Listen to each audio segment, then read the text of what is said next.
మనిషి తన గురించి తాను తెలుసుకోవడానికి చేసిన అంతర్గత ప్రయాణంలో తాను కనుగొన్న ఒక అపరిమితమైన మేధాశక్తి పేరే సబ్ కాన్షియస్ మైండ్, అవచేతన మనస్సు లేదా అంతర్మనస్సు.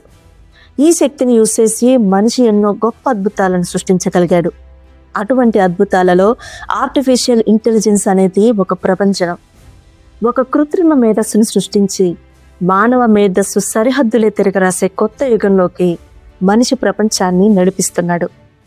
మొట్టమొదటిగా ఆర్టిఫిషియల్ ఇంటెలిజెన్స్ అనేది ఎలన్ టర్నింగ్ అనే ఒక కంప్యూటర్ సైంటిస్ట్ మైండ్లో వచ్చిన ఆలోచన మాత్రమే. ఈ ఆలోచనకు జాన్ మెకర్తీ అనే మరొక సైంటిస్ట్ ఆర్టిఫిషియల్ ఇంటెలిజెన్స్ అనే నామకరణం చేశారు. ఇలా గతంలో ఒక ఆలోచనగా మొదలైన ఆర్టిఫిషియల్ ఇంటెలిజెన్స్ ప్రజెంట్లో ప్రపంచాన్ని శాసించే ఒక గొప్ప శక్తిగా మనిషి మార్చాడు. దీన్ని బట్టి మనకు ఒక విషయం క్లియర్గా అర్థమవుతుంది. మన ప్రజెంట్లో చేసే ఆలోచనలే మన ఫ్యూచర్ని డిసైడ్ చేస్తాయి. ఒక చిన్న ఆలోచన, ఒక పెద్ద నమ్మకం, ఒక స్పష్టమైన దారి, ఇవి మూడు కలిస్తే మన సబ్కాన్షియస్ మైండ్ ఇంపాసిబుల్ని కూడా పాసిబుల్ చేసి చూపిస్తుంది. ఇది ఊహ కాదు, ఇది మనిషికున్న నిజమైన శక్తి. సబ్ కాన్షియస్ మైండ్ అనే మెమరీ ప్రాసెస్ని యూజ్ చేసి మీ లైఫ్ మీకు నచ్చినట్లుగా డిజైన్ చేసుకోవడానికి మీకు ఈ వీడియో ఖచ్చితంగా హెల్ప్ అవుతుంది. హాయ్ ఫ్రెండ్స్, అందరూ బాగున్నారా? నేను Anusha. Welcome to me Sreyobhilashi spark. ఇదంతా ఏదో మిస్టీరియస్గా ఉంది, అసలు దీన్ని నమ్మాలనుకుంటున్నారా? అయితే ఇప్పుడు నేను చెప్పబోయే రియల్ ఇన్సిడెంట్ వింటే మీరు సబ్ కాన్షియస్ మైండ్ పవర్ని నమ్మక తప్పదు. ఇది సెకండ్ వరల్డ్ వార్ టైంలో ఇటలీలో జరిగిన ఇన్సిడెంట్. యుద్ధంలో సోల్జర్స్ అందరికీ చాలా గాయాలయ్యాయి. వారందరూ భరించలేని సివియర్ పెయిన్తో విలవలలాడుతున్నారు. పెయిన్ రిలీఫ్కి ఇవ్వాల్సిన మార్ఫిన్ చాలా షార్టేజ్గా ఉంది. ఆ సిచ్యువేషన్లో అక్కడ ఉన్న నర్స్కి ఒక ఆలోచన వచ్చింది. మార్ఫిన్ షార్టేజ్గా ఉంది కాబట్టి సెలైన్ వాటర్ని మార్ఫిన్ అని చెప్పి సోల్జర్స్ అందరికీ ఇంజెక్ట్ చేద్దామని. ఇది విన్న యుఎస్ ఆర్మీ డాక్టర్ హెన్రీ కే బీచర్ నర్స్ ఇచ్చిన ఐడియా ప్రకారం సోల్జర్స్ అందరికీ మార్ఫిన్ అని చెప్పి సెలైన్ వాటర్ని ఇంజెక్ట్ చేయడం జరిగింది. ఇప్పుడు జరిగింది వింటే మీ మైండ్ బ్లో అవ్వకుండా ఉండదు. కాసేపటికే ఇంజెక్షన్స్ తీసుకున్న సోల్జర్స్లో దాదాపు 1/3 సోల్జర్స్ సివియర్ పెయిన్ నుండి రిలీఫ్ వచ్చిందని చెప్పారు. కొంతమంది సోల్జర్స్ అయితే కామ్గా ఎమర్జెన్సీ ప్రొసీజర్స్ అన్ని చేయించుకున్నారు. ఇక్కడ ఏ మెడిసిన్ ఇవ్వలేదు, ఏ మ్యాజిక్ చేయలేదు, మొత్తం సబ్కాన్షియస్ మైండే చేసింది. నాకు పెయిన్ రిలీఫ్ ఇంజెక్షన్ ఇచ్చారు, ఇప్పుడు పెయిన్ తగ్గిపోతుంది అని ఏ సోల్జర్ అయితే గట్టిగా నమ్మారో వారి సబ్కాన్షియస్ మైండ్ కూడా దాన్ని నమ్మింది. పెయిన్ తగ్గిపోయేటట్లు బాడీని ట్యూన్ చేసింది. This is the power of subconscious mind. హ్యూమన్స్కి ఉన్నది ఒకటే మైండ్, కానీ దాని పనితీరుని బట్టి అది 2 రకాలుగా డివైడ్ చేయబడింది. Conscious mind, sub conscious mind. మనం 2 ప్రపంచాల్లో జీవిస్తున్నాం. ఒకటి ఔటర్ వరల్డ్, మరొకటి ఇన్నర్ వరల్డ్. ఔటర్ వరల్డ్ని కాన్షియస్ మైండ్తో పోలిస్తే సబ్ కాన్షియస్ మైండ్ని ఇన్నర్ వరల్డ్తో పోల్చవచ్చు. డెసిషన్స్ తీసుకోవడంలో, ఒక విషయాన్ని ఫోకస్ అండ్ అనలైజ్ చేయడంలో, ఇది గుడ్ ఆర్ బ్యాడ్, ఇది రైట్ ఆర్ రాంగ్, ఇలాంటి అన్ని టాస్కులు చేయడం మీ కాన్షియస్ మైండ్ డ్యూటీ. వాటికి కొన్ని ఎగ్జాంపుల్స్ చూద్దామా? నేను మిమ్మల్ని 25x7 ఎంత అని అన్నాను అనుకోండి, మీ కాన్షియస్ మైండ్ యాక్టివ్ అవుతుంది. ఎందుకంటే ఇది లాజికల్ థింకింగ్ కాబట్టి. మీకు హైదరాబాద్ చికెన్ బిర్యానీ కావాలా, గుంటూరు సుబాని మటన్ బిర్యానీ కావాలా అని అడిగాను అనుకోండి, this is decision making. So మళ్ళీ మీ కాన్షియస్ మైండ్ యాక్టివ్ అవుతుంది. మీరు ఒక న్యూ స్కిల్స్ నేర్చుకుంటున్నారు అనుకోండి, like swimming, car driving, yoga ఇలాంటివి. దిస్ నీడ్ ఫోకస్ కాబట్టి మీ కాన్షియస్ మైండే మళ్ళీ ఛార్జ్ తీసుకుంటుంది. ఇవన్నీ కాన్షియస్ మైండ్ చేసే డిఫరెంట్ పనులు అని చెప్పడానికి జస్ట్ ఎగ్జాంపుల్స్. మరి పనులన్నీ కాన్షియస్ మైండ్ చేస్తే ఇంకా సబ్ కాన్షియస్ మైండ్తో మనకి పనేంటి అనుకుంటున్నారా? వెయిట్.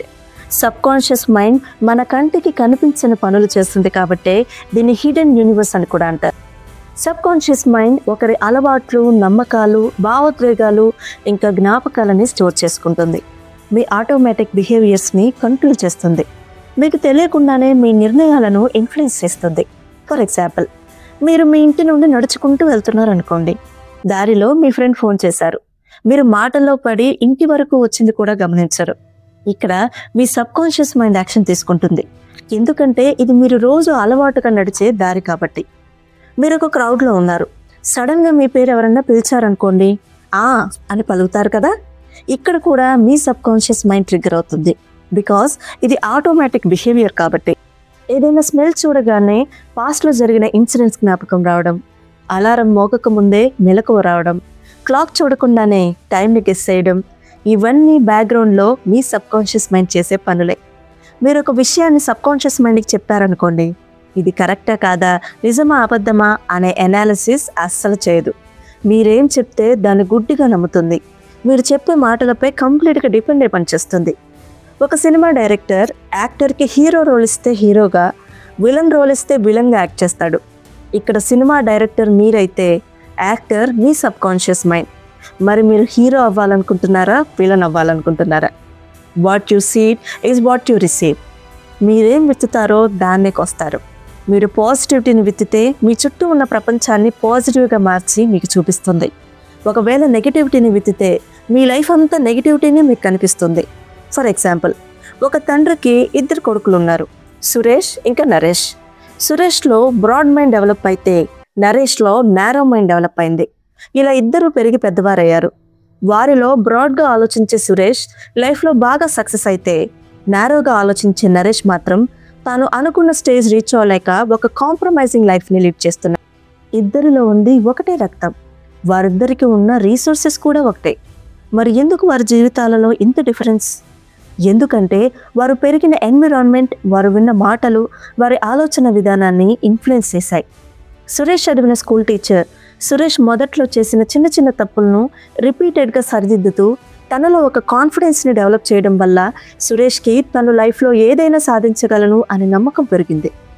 నరేష్ చదివిన స్కూల్ టీచర్ తను చేసిన చిన్న చిన్న తప్పులను ఎప్పుడూ క్రిటిసైజ్ చేయడం వల్ల తనలో ఉన్న కాన్ఫిడెన్స్ స్లోగా తగ్గిపోయింది. దాంతో నరేష్ తాను ఏమీ చేయలేను అనే ఆలోచన బలపడింది.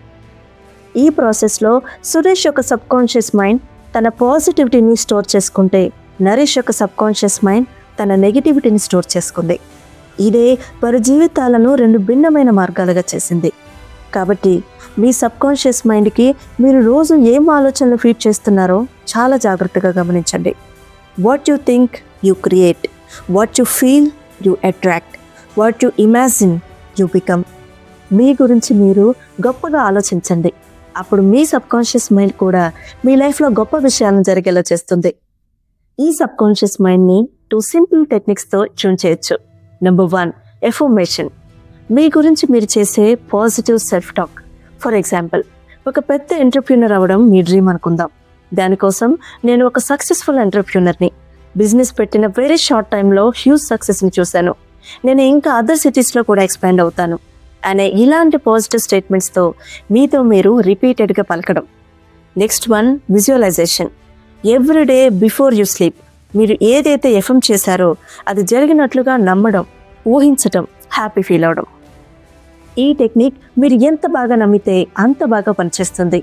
ఇది మీరు నమ్మే పర్సంటేజ్ పైన డిపెండ్ అయి ఉంటుంది. 30% నమ్మితే 30%, 90% నమ్మితే 90% రిజల్ట్స్ మీ సబ్కాన్షియస్ మైండ్ ఇస్తుంది. ఈ టెక్నిక్స్ గురించి ఇంకా డీటెయిల్గా తెలుసుకోవాలనుకుంటున్నారా? అయితే ఫుల్ వీడియో లింక్స్ని డిస్క్రిప్షన్లో ప్రొవైడ్ చేశాను, తప్పకుండా వాచ్ చేయండి. ఇంతకీ మీకు ఈ వీడియో ఎలా అనిపించిందో షేర్ చేసుకోవడం మర్చిపోకండి. వీకెండ్కి ఏం ప్లాన్ చేస్తున్నారు? హైదరాబాదీ దమ్ బిర్యానీయా, గుంటూరు సుబానీ మటన్ బిర్యానీయా? కమెంట్స్లో చెప్పండి. ఈ వీడియో మీకు హెల్ప్ఫుల్గా అనిపిస్తే ఖచ్చితంగా లైక్ చేసి, ఇంకా ఎవరికైతే ఈ వీడియో యూజ్ అవుతుందో వారికి తప్పకుండా షేర్ చేయండి. మరెన్నో సెల్ఫ్ ఇంప్రూవ్మెంట్ వీడియోస్ కోసం మన ఛానల్ని సబ్స్క్రైబ్ చేసుకోండి. మరొక మంచి వీడియోతో మళ్ళీ కలుద్దాం. Until then, మీ శ్రేయోభిలాషి స్పార్క్ signing off.